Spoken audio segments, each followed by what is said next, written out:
아버지, 오늘도 우리를 예배의 자리로 불러주시니 감사합니다. 하나님, 신실하신 주님의 사랑을 우리가 기억하기 원합니다. 우리보다 늘 앞서가시고 같은 자리에서 우리를 응원해 주시고 우리를 믿어 주시고 우리를 끝까지 사랑하시는 그 예수님의 사랑을 우리가 오늘 또 기억하며 주님 앞에 예배하기 원합니다. 주님, 이 예배의 자리 가운데 함께하여 주시고 우리가 오늘 우리의 마음을 다해 우리의 전심으로 주님 앞에 예배드리게 하여 주시옵소서. 이 모든 말씀 예수님의 이름으로 기도드렸습니다. 아멘. 예배에 나오신 여러분들을 주님의 이름으로 환영합니다. 오늘도 우리를 위해서 십자가에 달려 죽으신 그 예수님의 사랑을 기억하면서 주님 앞에 찬양을 올려드리겠습니다.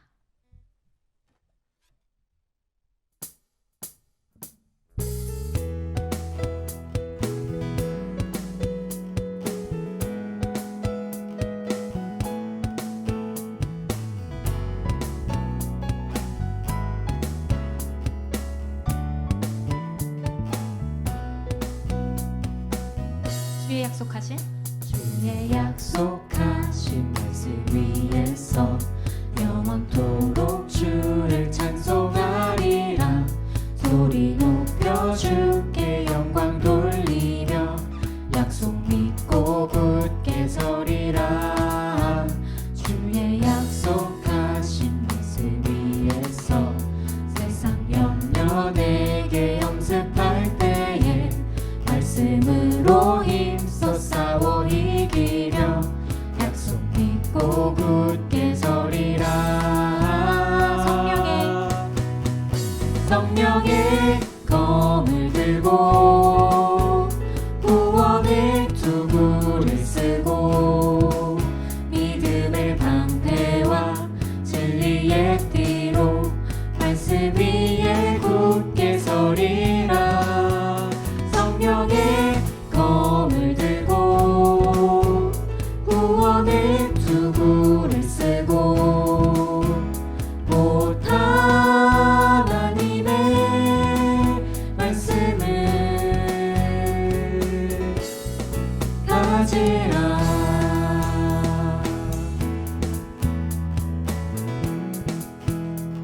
주의 약속하신 주의 약속하신 말씀 위에서 영원하신 주의 사랑 힘입고 성령으로 힘써 싸워 이기며 약속 믿고 굳게 서리라. 주의 약속하신 말씀 위에서 성령 인도하는 대로 행하며 주님 품에 항상 안식 얻으며 약속 믿고 굳게 서리라. 성령의 검을 들고 구원의 투구를 쓰고 믿음의 방패와 진리의 띠로 말씀 위에 굳게 서리라. 성령의 검을 들고 구원의 투구를 쓰고 곧 하나님의 말씀을 가지라.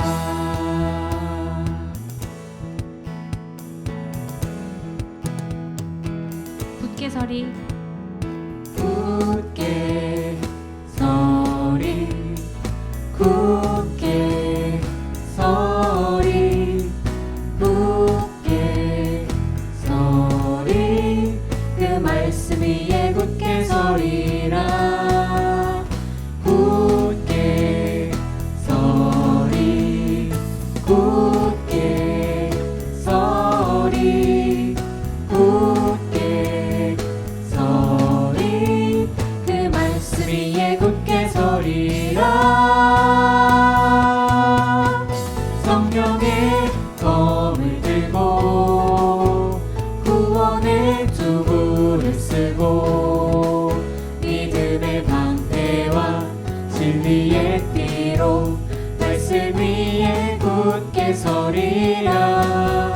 성령의 검을 들고 두부를 쓰고 곧 하나님의 말씀을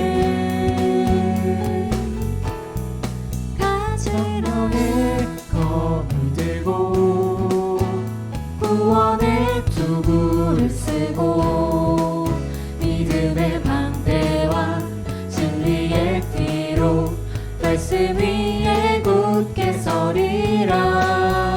성령의 검을 들고 구원의 두부를 쓰고 곧 하나님의 말씀을 가지라.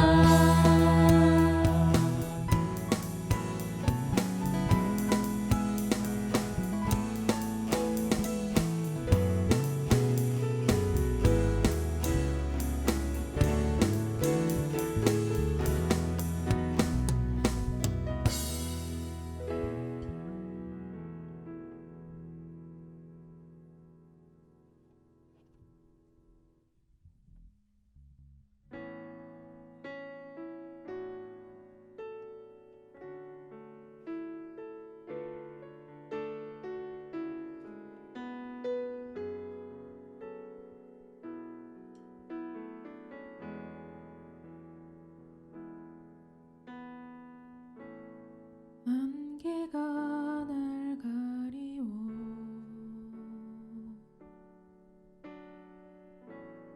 내 믿음은 들리려 할 때 나 주님께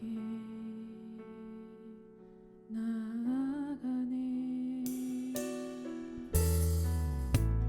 주님은 산 같아서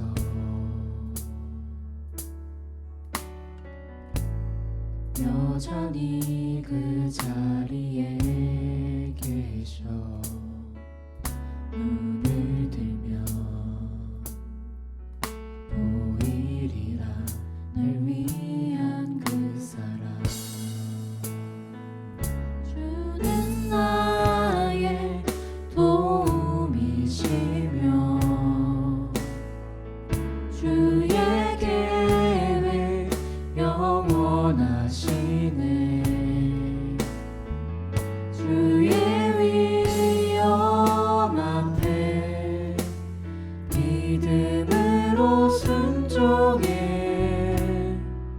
예배드리리. 주님께서 날 이끄시며 주가 항상 함께 하시네. 주의 사랑 안에 믿음으로 순종해 예배드리리 영원히. 다시 한번 찬양하시겠습니다. 안개가 날 가리워 안개가 날 가리워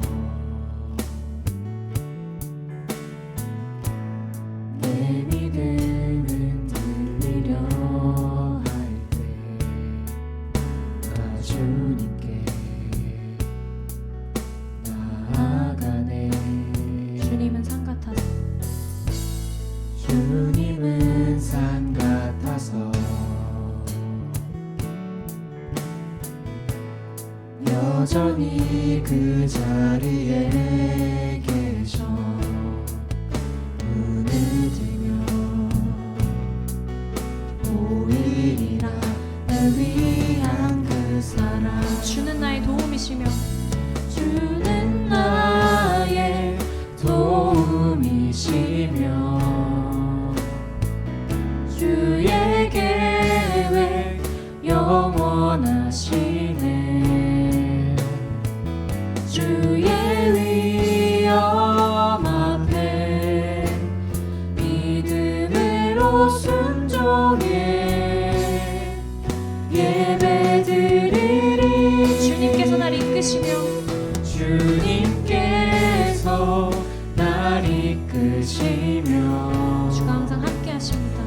주가 항상 함께 하시네.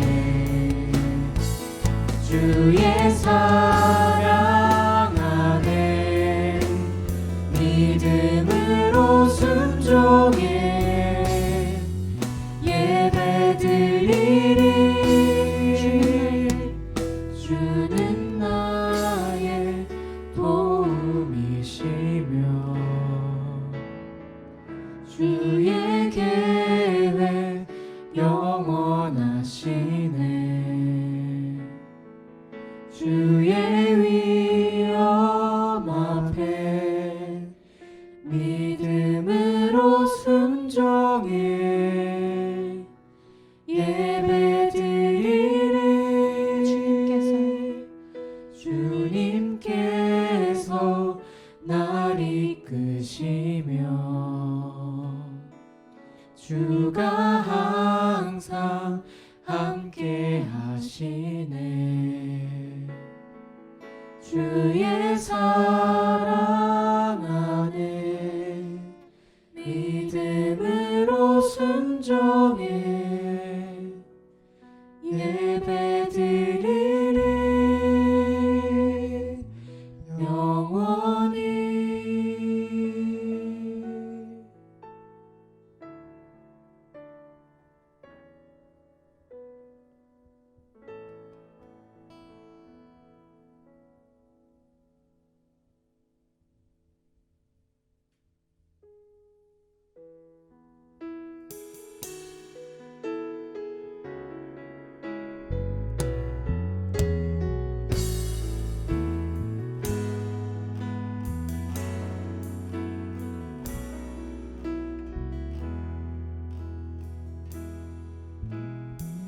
아버지 사랑 내가 노래.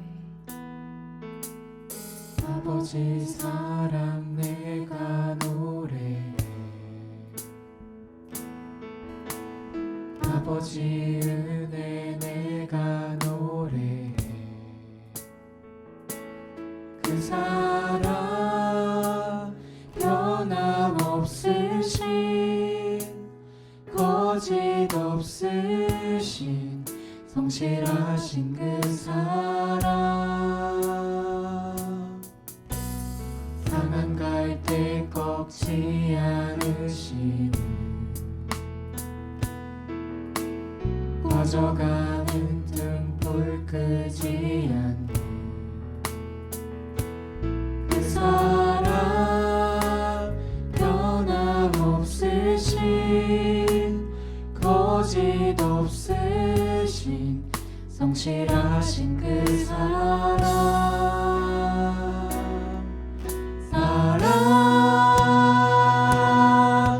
그 사랑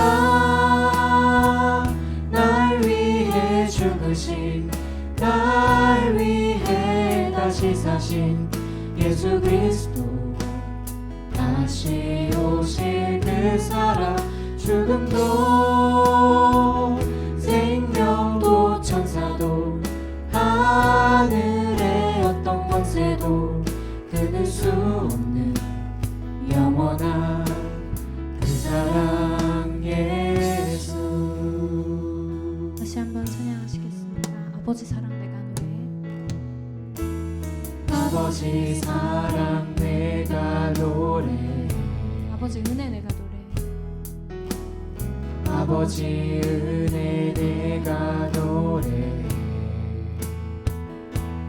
그 사랑 변함없으신 거짓 없으신 성실하신 그 사랑.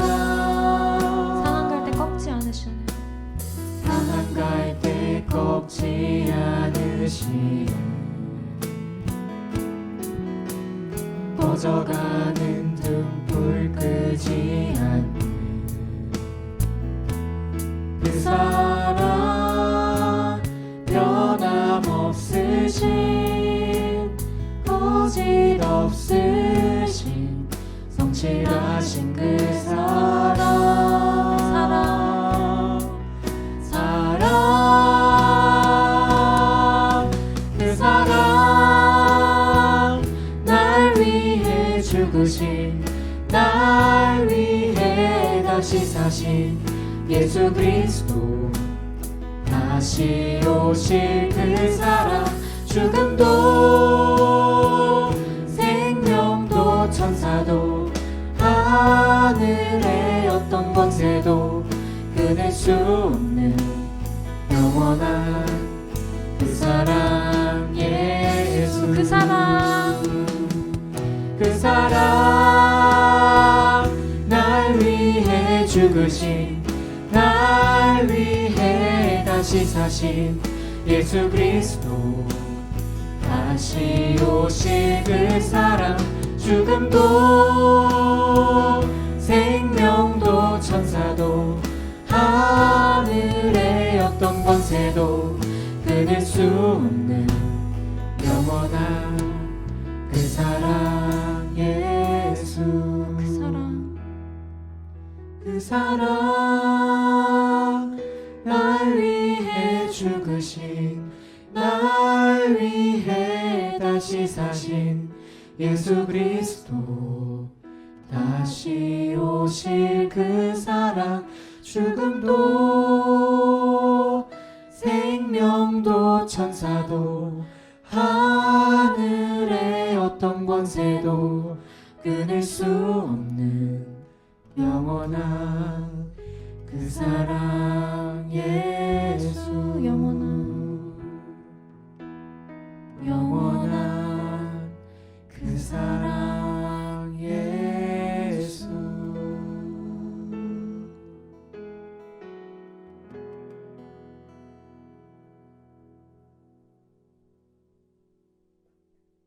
다 같이 기도로 예배의 자리에 나아가겠습니다. 사랑의 하나님, 초록빛 가득한 아름다운 계절을 주심에 감사합니다. 늘 연약하고 부족함을 부끄러이 여기며 오늘도 한 주간을 돌아보고 회개함으로 예배의 자리에 나옵니다. 여러 가지 어려움과 역경 속에도 실족하지 않도록 힘껏 붙드시며 도우시는 주님께 감사드립니다.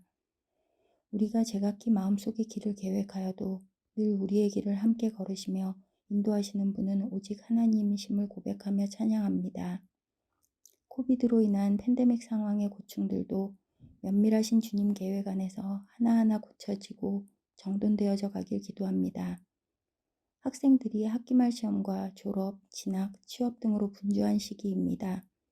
여호와를 경외하는 것이 지혜의 근본임을 잊지 않게 하시고 앞날의 두려움과 걱정에서 벗어나 주님 주시는 마음의 평강으로 건강한 몸과 따뜻한 마음, 맑은 영혼으로 세상에 나가 주님의 빛이 되도록 축복하여 주세요. 지난 40년간 코넬대학교 캠퍼스 내의 교회로 지금까지 오게 하신 하나님의 은혜에 깊이 감사드립니다. 새로운 예배 장소를 마련해야 함이 어려움으로 다가오지만 이 또한 하나님의 선하신 인도하심과 예비하심이 있으리라 믿습니다. 준비하시는 위원회에 지혜를 부어주시고 이 시간을 통해 우리 코넬교회 공동체가 주님께 온전히 의지하며 사랑함이 더욱더 견고해지기를 원합니다. 오로지 하나님의 뜻이 우선이 되도록 하시며 모든 절차가 순조롭게 진행되어 속히 예배 처소가 마련되기를 간절히 기도합니다. 병고로 힘든 지체들과 그 가족들을 위해 기도합니다. 힘든 몸과 마음을 헤아려 주시고 늘 곁에 계시며 보호해 주세요. 치유의 손길을 허락하사 아픔을 깨끗이 낫게 하시고 이겨내는 힘을 주세요. 하나님의 말씀을 선포하시는 하홍표 목사님께 성령의 힘을 주시고 주신 말씀으로 우리들이 힘을 얻고 삶 속에서 승리하게 하옵소서. 주님께 영광된 예배를 드리고자 두루 섬기시는 목사님, 전도사님, 장로님들과 집사님들, 목장지기님들께 은혜 부어주시고 예배팀, 찬양팀, 영상, 음향 등의 모든 수고의 손길들에도 주님의 축복이 늘 가득하시길 기도합니다. 하루속히 교회에 모여 기쁨으로 얼굴을 대하며 함께 말씀을 듣고 한 목소리로 찬양하고 기도할 수 있기를 간절히 바라오며 진리와 생명이신 우리 주 예수 그리스도의 이름으로 감사하며 기도드립니다. 아멘.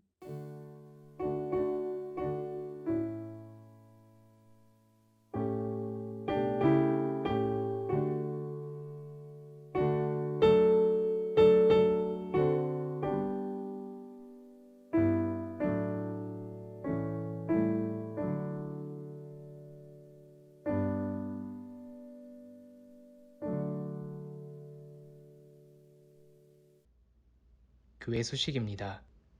예배에 나오신 여러분들을 주님의 이름으로 환영합니다. 2021년 상반기 동안 아래 기도 제목들로 각자 계신 곳에서 한 마음으로 기도드려 주시기 바랍니다. 교회 건물 사용에 대한 학교 측과 새로운 계약 관계로 교회 학교와 주일 예배를 위한 새로운 예배 공간을 주변에서 찾고 있습니다. 은혜 가운데 주님께서 준비해 두신 예배 장소를 찾을 수 있도록 성도님들의 많은 기도 부탁드립니다. 8월까지 주일 예배는 12시 45분부터 온라인으로 진행됩니다. 헌금일 수표나 온라인 헌금 사이트를 통해 드려주시기 바랍니다. 다음 주는 선교헌금이 있는 주일입니다. 성도님들의 많은 관심과 참여 부탁드립니다. 다음 주는 졸업 예배로 드리도록 하겠습니다. 졸업생 그리고 새로운 진학 및 취업하는 모든 분들께 축하를 드립니다. 졸업하시는 분들 중에서 교회나 성도님들께 남기실 메시지가 있으면 영상이나 글을 다음 주 토요일인 5월 29일까지 안성호 장로님께 보내주시기 바랍니다. 유지현 장로님의 취임식이 9월 4일 토요일에 진행될 예정입니다. 교회 학교 썬데이 스쿨 피크닉과 중고등부 졸업생 축하 점심 식사가 지난주 토요일에 은혜 가운데 잘 마무리되었습니다. 봄학기 코닝 이타카 여성 성경 공부가 마무리되고 방학을 가질 예정입니다. 중고등부의 버추얼 토요 모임이 매월 첫째 셋째 주 토요일에 진행되고 있습니다. 청년부 중보 기도회 모임이 여름방학 동안 금요일로 옮겨 격주로 오프라인과 줌으로 진행될 예정입니다. 매일 새벽 예배는 생명의 삶 순서에 따라 기도드리시기 바랍니다. 학기를 마무리하고 있습니다. 우리 성도님들이 아시다시피 준비위원회를 통해서 예배드릴 장소를 찾고 있습니다. 우리 성도님들 계속해서 기도해 주시기를 부탁을 드립니다. 졸업식이 한 주 뒤로 다가왔습니다. 우리 졸업생들을 축하하고 다음 주에는 졸업 축하 예배로 드리도록 하겠습니다. 이때쯤이면 우리 이타카를 떠나시는 분들이 생기기 시작하시는데요. 한상훈, 윤봄이 두 집사님께서 코넬에서 석사 과정을 마치시고 또 한상훈 집사님의 이 박사 과정을 위해서 우리 주영인의 가족이 타주로 떠나게 됩니다. 아쉽지만은 떠나는 과정을 축복해 주시고 또 계속해서 기도해 주시기를 부탁드립니다. 잠시 기도할까요? 아버지 하나님, 두 부부를 이곳에 보내주셔서 하나님을 잘 섬기는 부부로 세움받게 하심을 감사드립니다. 앞으로 새로운 곳에서도 주님을 더욱더 찾게 하시고 힘든 일이 있을 때마다 두 부부가 함께 주 앞에 나아가서 부르짖게 하시고 또 하나님께 간구하는 복된 가정이 될 수 있도록 인도하여 주시옵소서. 특별히 주신 귀한 아들 주영이에게 지혜와 건강을 허락하여 주시옵소서. 모든 것을 맡기며 감사드리며 우리 주 예수 그리스도 이름으로 축복하며 기도합나이다. 아멘. 오늘 주시는 말씀은 요한복음 7장 우리 37절에서 44절 말씀입니다. 명절 끝날 곧 그날에 예수께서 서서 외쳐 이르시되 누구든지 목마르거든 내게로 와서 마시라. 나를 믿는 자는 성경의 이름과 같이 그 배에서 생수의 강이 흘러나오리라 하시니 이는 그를 믿는 자들이 받을 성령을 가리켜 말씀하신 것이라. 예수께서 아직 영광을 받지 않으셨으므로 성령이 아직 그들에게 계시지 아니하였더라. 이 말씀을 들은 무리 중에서 어떤 사람은 이 사람이 참으로 그 선지자라 하며 어떤 사람은 그리스도라 하며 어떤 이르는 그리스도가 어찌 갈릴리에서 나오겠느냐. 성경에 이르기를 그리스도는 다윗의 씨로 또 다윗이 살던 마을 베들레헴에서 나오리라 하지 아니하였느냐 하며 예수로 말미암아 무리 중에서 쟁론이 되니 그 중에는 그를 잡고자 하는 자들도 있으나 손을 대는 자가 없었더라.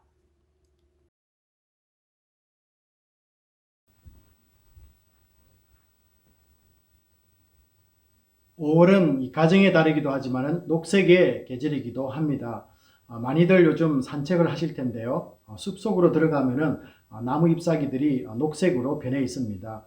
이 녹색을 바라보면은 이 눈의 피로도 줄어들고 우리의 마음도 좀 편안하게 이렇게 만들어 줍니다.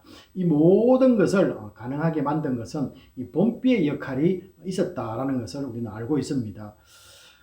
이 대지에 내렸던 이 비가 땅을 적시고 또 뿌리를 통해서 나무로 올라갑니다. 그리고 생명을 싹트게 만들고 또 잎이 나오고 또 자신의 색을 만들면서 점점점 이렇게 자라게 만들었습니다. 물은 이 땅의 모든 생명체가 살아가기 위해서는 반드시 필요한 것 알고 있습니다. 우리가 잘 아는 이 세계의 모든 문명들도 큰 강을 중심으로 발달했다는 것 알고 있죠. 지금도 여전히 큰 도시들은 이 강들을 소유하고 있습니다.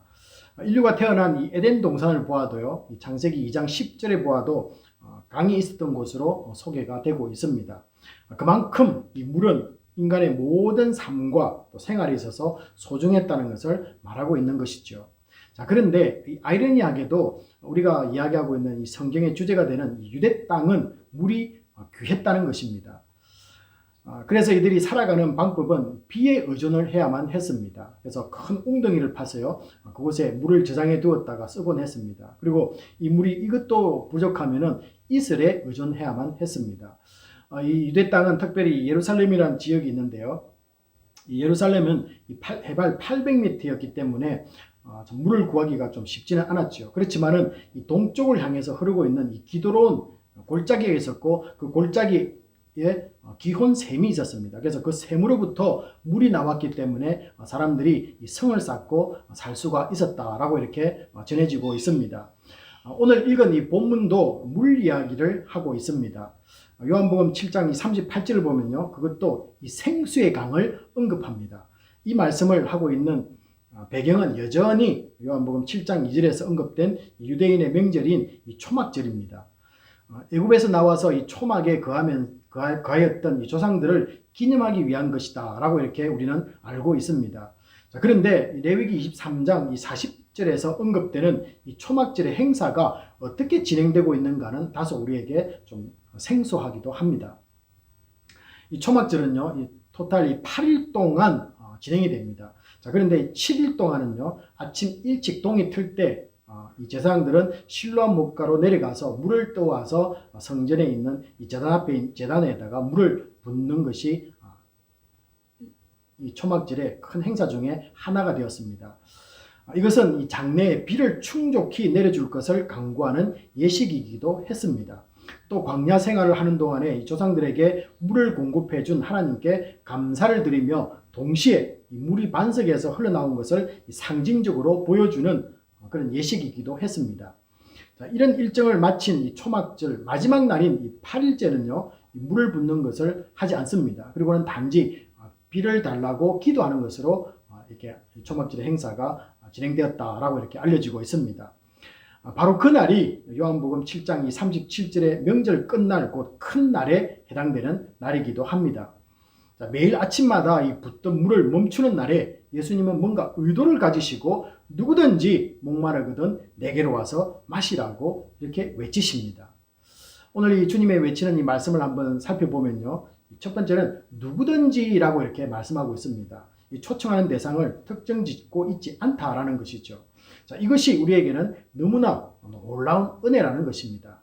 만약 누군가를 정해두고 이렇게 오라고 했다면 우리는 이 목마름을 해소할 기회조차 생기지 않았을 것입니다.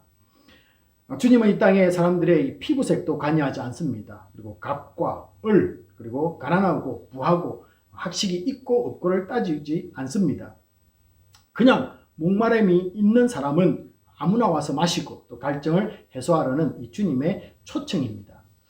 두 번째 보시면요, 어떤 목마름인지도 모르겠습니다. 그냥 목마름입니다. 물질적인 부족인지 또 아니면 정신적인 공허함인지 아니면 영적 혼돈인지 사실 이것조차도 구분짓고 있지는 않습니다.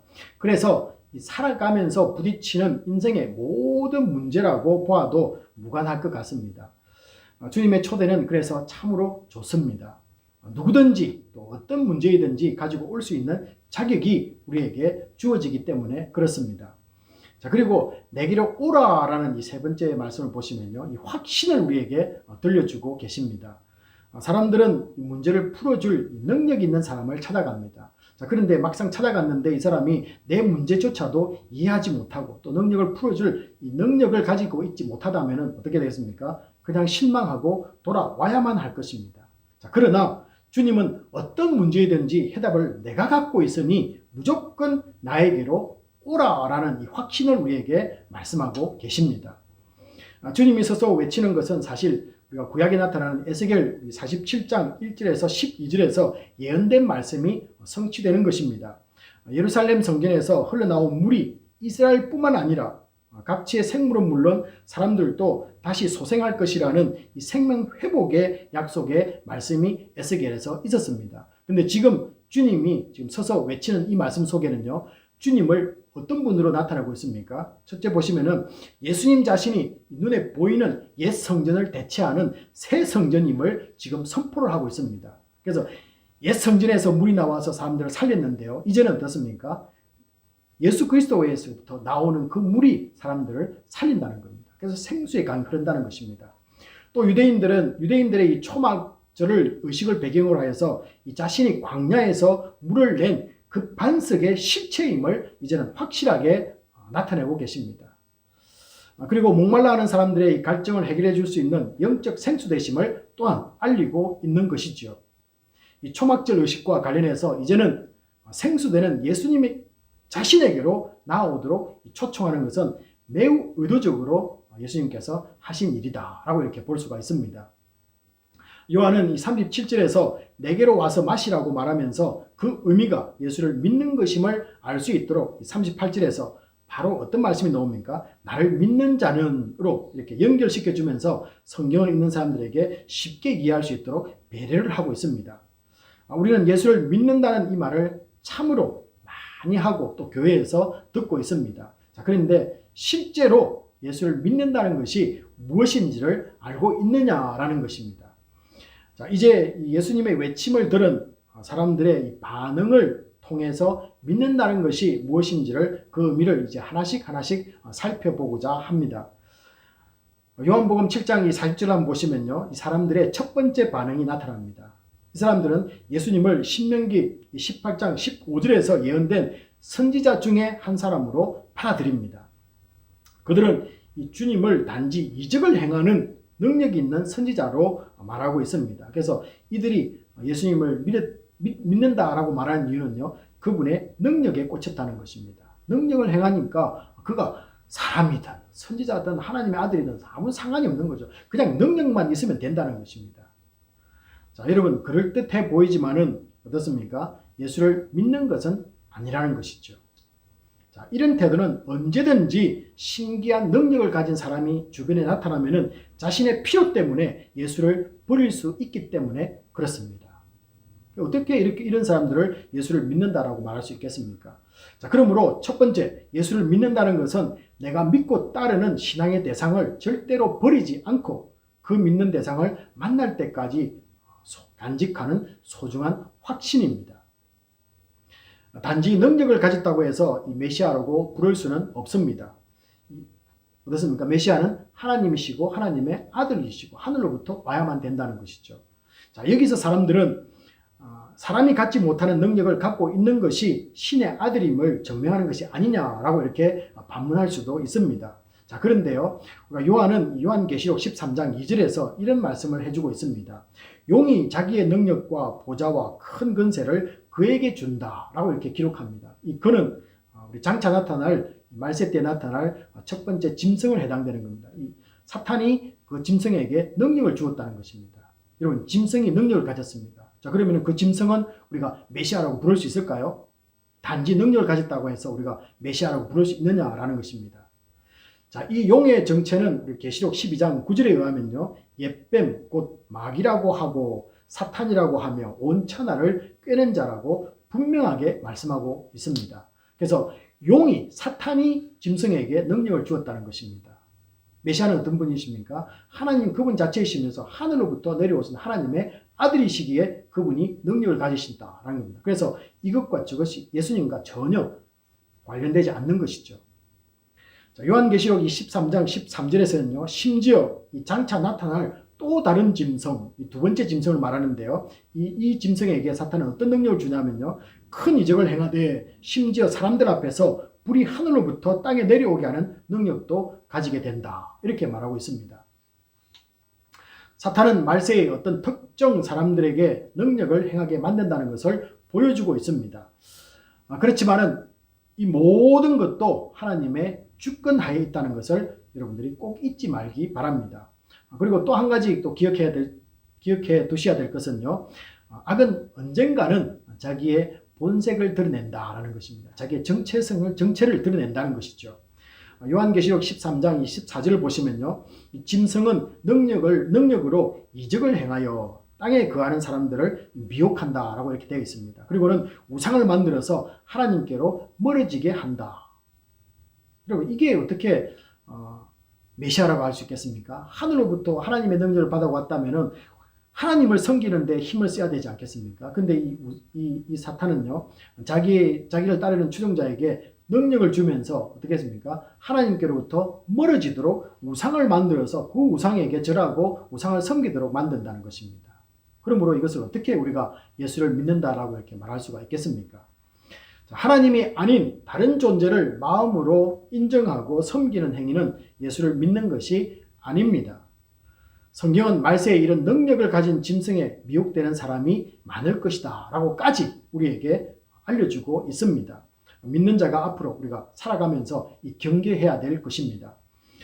나의 피로를 충족시켜주는 능력에만 쏠리면 제대로 예수님을 믿는다고 말할 수 있는 것은 아니죠. 예수를 믿는 이유는 부자가 되고 명예를 누리고 질병이 낫고자 함이 아닙니다. 더 나은 것에 대한 확신이 없이는 언젠가는 그 믿음은 무너지고 말 것입니다. 결국 믿는다는 것은 내게 주어진 것을 만족하며 먼 훗날 주를 만날 때 내 눈물을 없애주실 것을 소망하는 것입니다. 그리고 끝까지 예수만 붙잡고 이 가혹한 현실을 살아내는 능력입니다. 그래서 내게 가진 이 고난, 내가 가지고 있는 이 아픔, 내가 가지고 있는 이 질병까지도 어떻습니까? 이 가혹한 현실을 이겨내면서 소망을 품는 것입니다. 그리고 우리에게 주신 능력으로 넉넉히 이겨나가면서 주님 만날 때까지 살아내는 능력인 것입니다. 그래서 우리가 예수를 믿을 때요, 우리에게 그냥 네 혼자만 살아라고 말씀하시는 것이 아니라 그것을 이겨낼 수 있는 능력도 함께 우리에게 주셨다는 것, 여러분들이 꼭 기억하시기를 바랍니다. 요한복음 7장 41절 상반절에서는요, 사람들의 두 번째 반응을 보면 어떻습니까? 그들은 앞에서는 예수님을 선지자 중에 한 사람으로 보았는데요, 이 두 번째 사람들은요, 예수가 그리스도다 이렇게 말하고 있습니다. 앞에 사람들보다 조금 바르고 조금 더 진전된 모습이기도 합니다. 하지만은 이 사람들 역시 잘못된 모습이 있습니다. 왜냐하면요, 세상 죄를 지고 가는 속죄양이신 이 그리스도에 대한 인식을 전혀 갖고 있지 않다라는 것입니다. 바로 이런 부류는 로마의 압제로부터 자신들을 해방시켜줄 메시아관을 가진 사람들이었습니다. 이 사람들 역시 예수님을 떠나갔던 사람들입니다. 어쩌면 현실주의자들이기도 합니다. 여러분 한번 생각해 보십시오. 이들이 떠나갔다. 여러분, 떠나가는 것은 예수님을 믿는다라고 말할 수 있겠습니까? 앞에서 예수님을 끝까지 믿고 그분이 올 때까지, 만날 때까지 내가 나아가는 것, 이것을 우리가 예수 믿는 것인데, 그들은 중도에 어떻습니까? 그냥 떠나가는 것이죠. 팔로우가 아니었다는 것입니다. 전혀 예수님의 오심과 십자가의 죽음이 자신들이 가진 관심과는 무관했기 때문에 그렇습니다. 그래서 그들은요, 자기가 가지고 있는 관심은 이것이었습니다. 근데 예수님은 저곳을 향해서 가고 있으니까 나와는 무관하기 때문에 어떻습니까? 따르는 것을 멈추고 믿는 것을 믿지 않고 자기들이 원하는 그 방향을 향해서 나아간 사람들입니다. 그러므로 이 사람들을 어떻게 예수를 믿는 사람이라고 말할 수가 있겠습니까? 이들은요, 오로지 세상의 정의와 불공정에 대해서만 예수를 필요로 할 뿐 죄의 문제와 구원의 세계에는 눈뜨지 못한 사람들이었습니다. 그러므로 두 번째, 예수를 믿는다는 것은 우리의 필요에 의해서 대상을 섬기는 것이 아닙니다. 반대로 만세전부터 구원자를 보내신 하나님의 계획과 뜻을 이해하고 십자가에서 나의 죄를 위해서 대신 죽으신 예수 그리스도를 나의 구주로 받아들이는 것이며 내 인생의 주인으로 모시고 살아가는 것을 말하는 것입니다.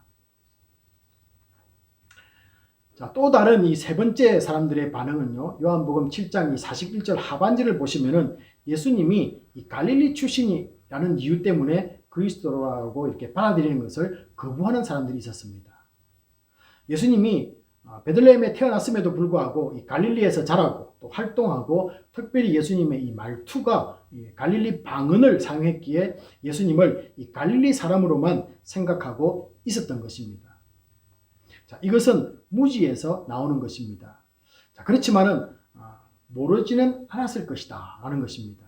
자, 왜냐하면요, 이미 주님이 태어날 때 동방 박사들이 방문해서 왕궁을 찾아왔고 소동이 일어났습니다. 그때 예수님이 이 베들레헴에서 태어나는 것을 종교 지도자들이나 아니면 정치 지도자들은 어느 정도 정보를 가지고 있었기 때문에 그렇습니다.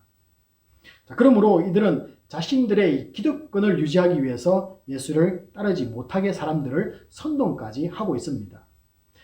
요즘 말로 말하면 뭐라고 말하겠습니까? 이 프레임 전략이다. 뭐 이렇게 말할 수 있겠죠. 자, 그래서 요한복음 7장 42절을 보시면요. 이들은 성경까지도 인용을 하고 있습니다. 아마도 미가서 5장 2절 이 말씀을 인용했던 것 같습니다.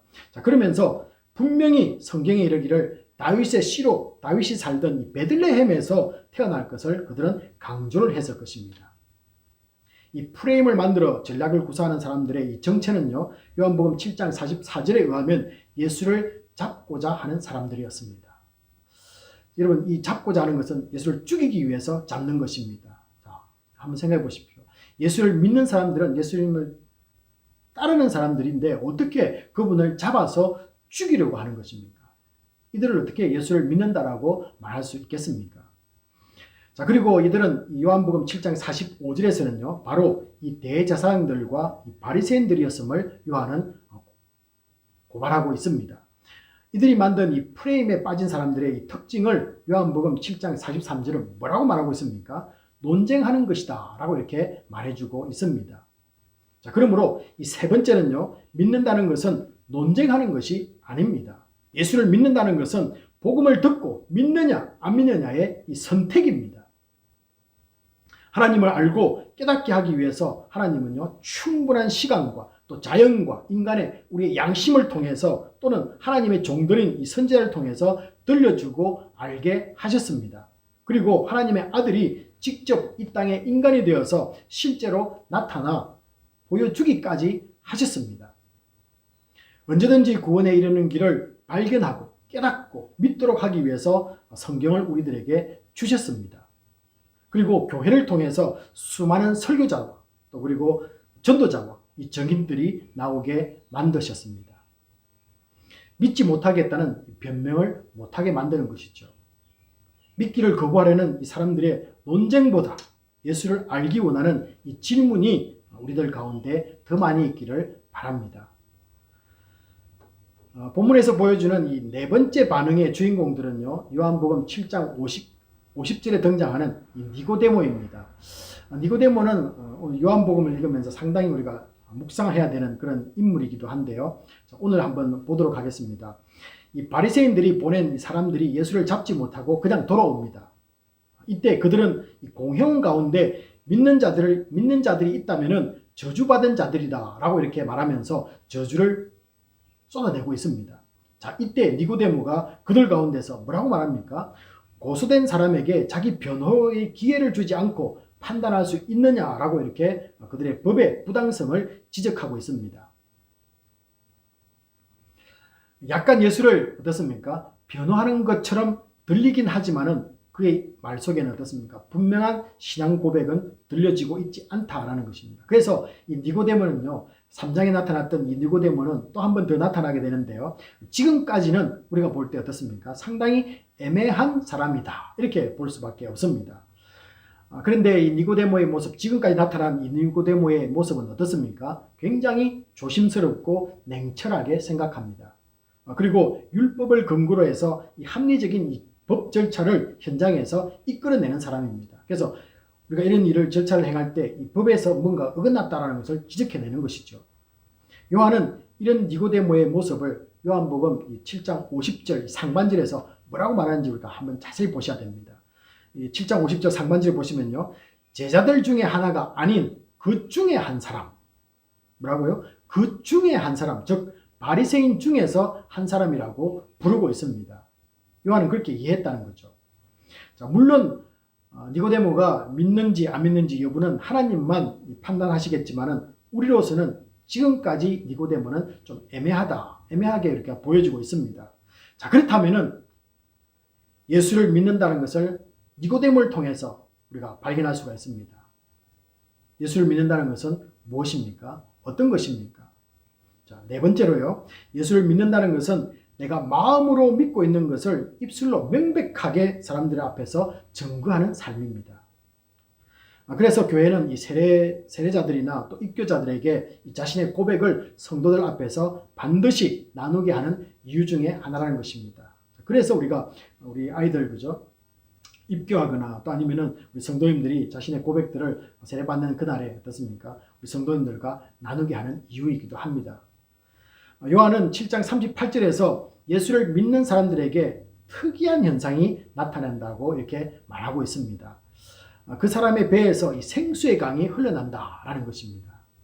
요한은 이어서 이 7장 39절에서 우리 배에서 흘러넘치는 이 생수의 강을 의미를 오해하지 않도록 예수를 믿는 자들이 받을 성령이라고 분명하게 말씀해주고 있습니다. 그래서 여러분, 우리 배에서 생수의 강이 흘러나오는데 그것은 예수를 믿는 자들이 받을 성령이다. 이렇게 확실하게 못을 받고 있습니다. 그래서 다른 해석을 하지 마시기 바랍니다. 그냥 예수 믿을 때 성령이 우리에게 주어진다라는 것이죠. 자, 여기서 배는요, 이 마음이라는 단어와 같은 의미로 사용되기 때문에 이 공동 번역에서는 뭐라고 번역되어 있냐면은 그 사람의 속에서, 그 속에서, 또 아니면은 현대인의 성경에서는요, 그 마음 속에서라고 이렇게 번역을 해주고 있습니다. 자, 여기까지 요한이 말한 것을 한번 정리를 해볼 필요가 있는데요. 자, 정리를 해보시면 어떻습니까?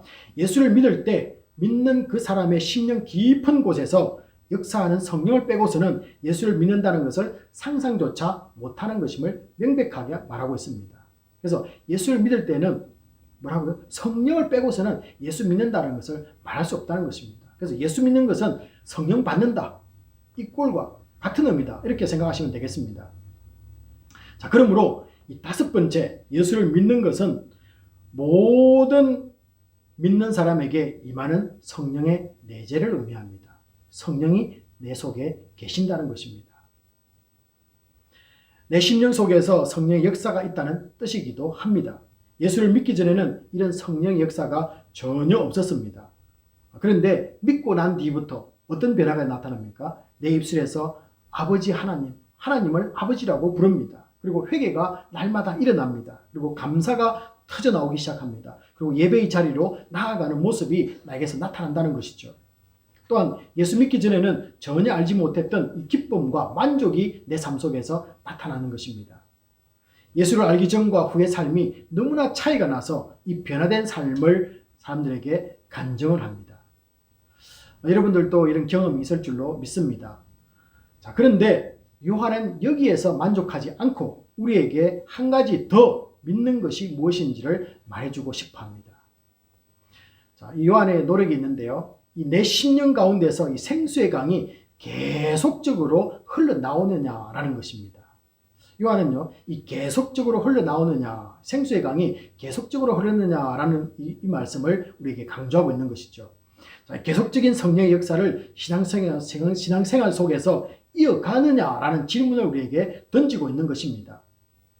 많은 분들이 예수를 믿고 난 뒤 어느 정도 시간이 지나면은 영적 갈증이 있다라고 이렇게 말합니다. 처음에는 감격과 눈물이 쏟아졌습니다. 그런데 지금은 말랐다는 것이죠. 그리고 감동은 너무 오래전에 느껴서 지금은 느낄 수가 없어. 이렇게 말하고 있습니다. 전해지는 말에 의하면 요한은 나중에 에베소에 가서 목회를 하게 됩니다. 그 역시 목회를 하면서 이런 문제에 부딪혔던 것 같습니다.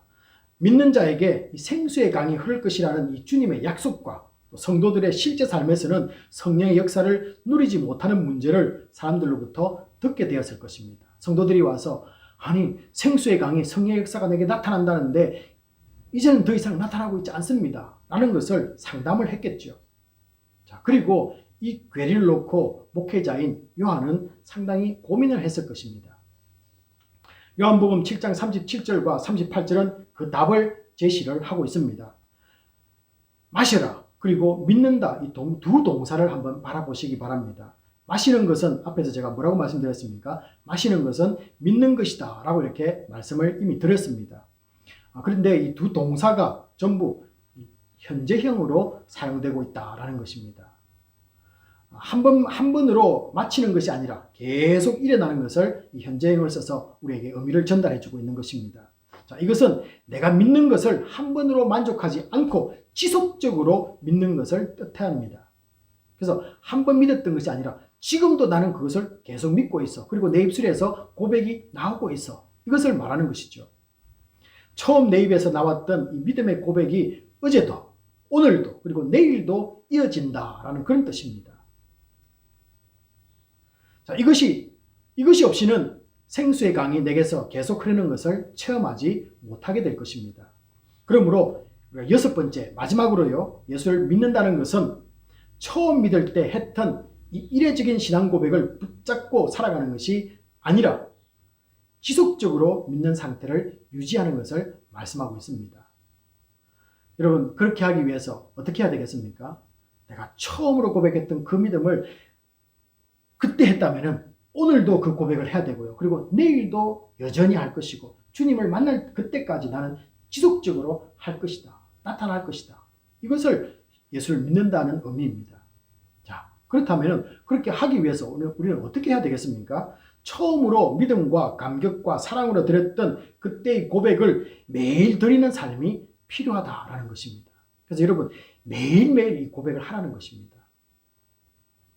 매일 다가오는 오늘을 처음 믿었던 그날처럼 맞이하라라는 그런 뜻도 있습니다.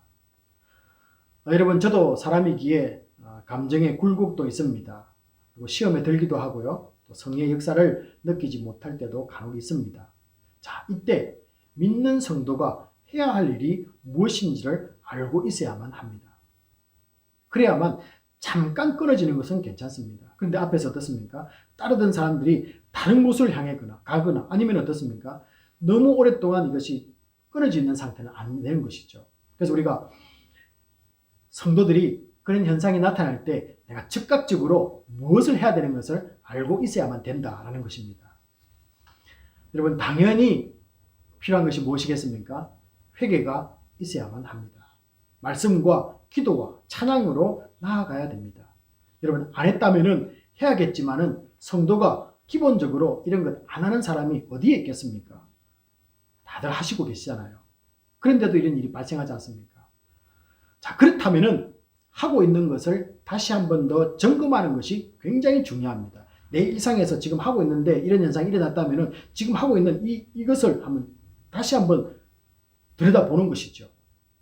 이 팬데믹을 보내면서 신앙생활이 힘들고 냉랭한 신앙이 이어지고 있다는 것을 느끼는 분들이 계시는지요?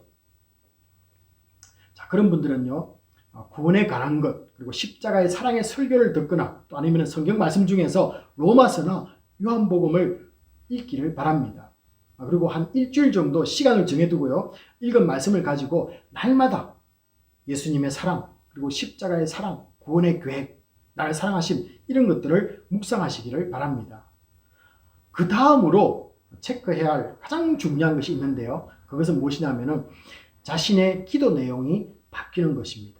내 기도의 내용을 바꾸는 것입니다.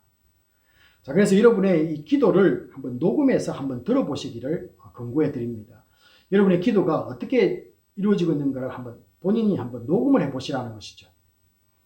세상의 불의와 이 땅의 정의를 말하고 이웃 사랑을 말하지만은 내 기도 속에 구원과 나를 하나님의 자녀 삼아주신 이 감격의 고백이 빠져 있는지를 확인하라라는 그런 뜻입니다. 날마다 우리의 기도 속에 이런 것들이 들어있는 것을 체크하라는 것이죠. 매일 나의 기도 가운데 처음 믿을 때 내가 했던 죄에 대한 회개와 십자가의 감격을 쏟아내고 있는지, 그리고 성령의 충만함을 정말로 달라고 강구하고 있는지를 점검해 보라라는 것입니다. 여러분, 주위의 사람들에게는 성령의 감동이 없다고 말은 합니다. 그런데 정작 주님께는 달라고는 안 한다는 것입니다. 이것이 문제 아니겠습니까? 그러나 구하는 자에게 좋은 것, 즉 성령을 채워주실 것으로 믿습니다. 믿음의 고백을 현재형으로 드리지 못하는 신앙은 생수의 강이 멈추어 있는 것이나 마찬가지입니다. 교회는 나오는데 뭔가 허전하고 나의 신앙생활은 이 흙바퀴를 돌고 있는 것입니다. 사막에서 생수가 없이 어떻게 하루를 버티기가 힘들듯이 내 속에 성령의 역사가 일어나지 않으면 성도는 세상이라는 이 광야에서 쓰러질 수밖에 없는 존재라는 것입니다.